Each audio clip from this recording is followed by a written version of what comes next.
We have some terms that we use to describe motion. Some of those we're going to be using displacement, how far you've moved from one time of measurement to the next.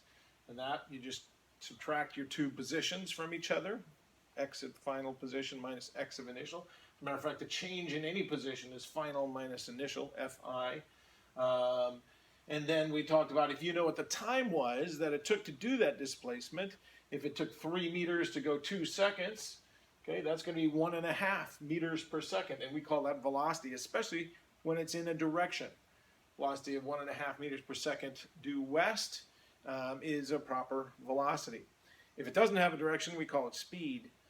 Now, the last thing we looked at was acceleration. And acceleration we just noticed in terms of motion. It has a curved position time graph. And acceleration is just movement that has a velocity that's changing.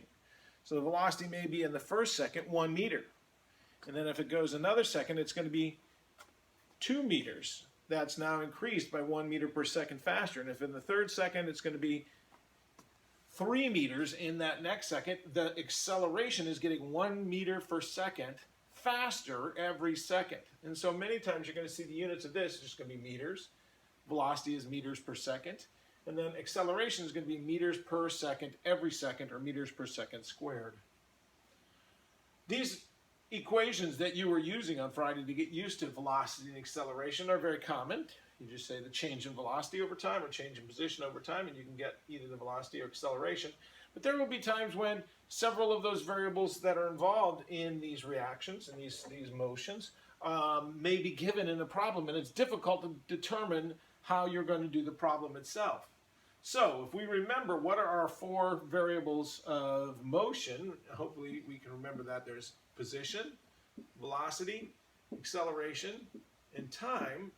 Then when we see a problem that's written out, we can we'll be able to determine how best to solve those. That's when these next equations come together. They're called the kinematic equations. I like to just call them the named motion equations, because if you remember the name that goes with them, you're going to remember when you're going to use them in a problem.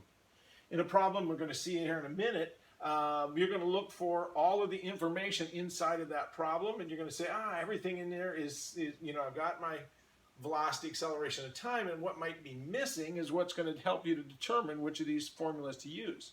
If you see something about how fast it was going, what's its acceleration, and how long it went that way, you can figure out, I have to use the positionless equation because there's no position information in it.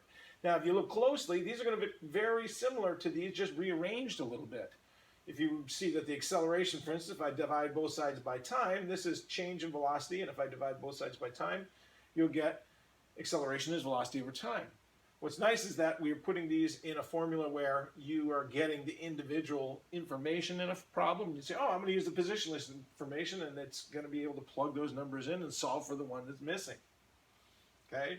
This one's going to be a little bit more difficult to derive just by pointing up here. It's a combination of a couple of equations, and it's actually derived differently, well, a couple different ways. So that one you probably will just get to know. But notice there's no time information in this one. That's right there.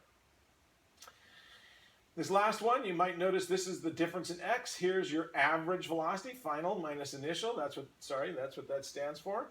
That you're taking the average velocity times time. So if you put change in position over time equals velocity, that's all this is, a rearrangement of that equation. And this last one is how far you go depends on how fast you're going times time. And you have to add on that how much faster you get every second times time squared, and that's going to add those up. But if you see all 4 of those equations, all 4 of the variables, x, v, a, and it's asking about t, for instance, then you know you're going to have to use the general equation. If you can remember them that way, I don't think they're going to be as tough as what you think the problems may need to be. What I do is I take those 4 equations and I actually write those down on a 3x5 card like this. And then I just put that card next to my homework, and I start to look at the homework and say, let's label these. Let me give you an example, and I'm going to turn you loose on a little quiz to see if you can apply which equation is the best to use. All right. If I take and have some problems, here's examples. Say, starting from rest, the Roadrunner accelerates from 3 meters per second off for 10 seconds. how far does the roadrunner travel during that 10-second time interval? Let's even make this a little bigger so we can see it better. All right, so starting from rest, that's information about how fast he's going. So that's going to be a velocity in the initial time period. It's starting from rest, it's the initial velocity. Here's an acceleration, so I'm going to put an A underneath there. And here's some time information.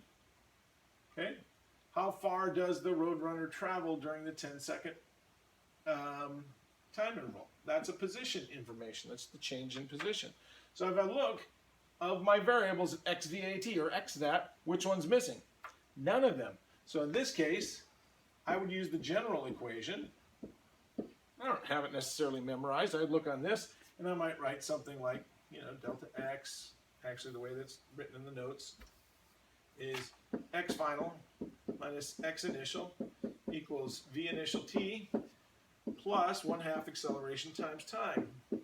Okay, that's the equation that goes in there. Those are variables we're going to go in. The one you're looking for is going to be this, how far does he travel? And that's this whole term right here, x final minus x initial. You're looking for that whole amount. And yet you would plug those numbers in here to get that. All right, let's move down a little bit. A bullet starts down the barrel of a gun and accelerates at 40,000 meters per second. That's going to be the acceleration. What's this? The distance that travels. Okay, that's x final minus x initial. It's both those two. It's the change in x. It says, what's the velocity? Okay, as it leaves the barrel of the gun. So it's x at VA. What's missing in this? I'm going to use the timeless equation to solve that. So I look at my timeless equation, v final squared minus v initial squared equals 2a. Notice I don't have these memorized. I've got a card. I mean, I would definitely keep this card around, times the change in position, x final minus x initial. Okay? That's going to help me to set this up, and then I'm going to take those variables and put that in. Here's my velocity final is 40,000. 0 is my initial velocity. Acceleration is given there, 40,000. And I'm looking, oh yeah, x final minus x initial, that whole term is 5.5 meters. You want to put 0.5 here as final and 0 as initial. That's great. The only thing that's left then was how fast is it going, the final velocity out the barrel of that gun. All right. Oop. I'm going to have to erase some of my other writings here before I do this last one. And then I'm going to turn you loose on this quiz to determine just which of the formulas is best to use. Scene of an accident, a police person notices the marks of a car that had skid were 10 meters long. Okay, that's a distance, so that's x final probably minus x initial. That's total distance. Deceleration of this car when skidding, the police officer knows, is minus 45 meters per second, so that's an acceleration. Okay, and then it says, what does the officer know about the original speed of the car? So the initial. Okay. XAV, this is still missing the time, so this is the timeless equation.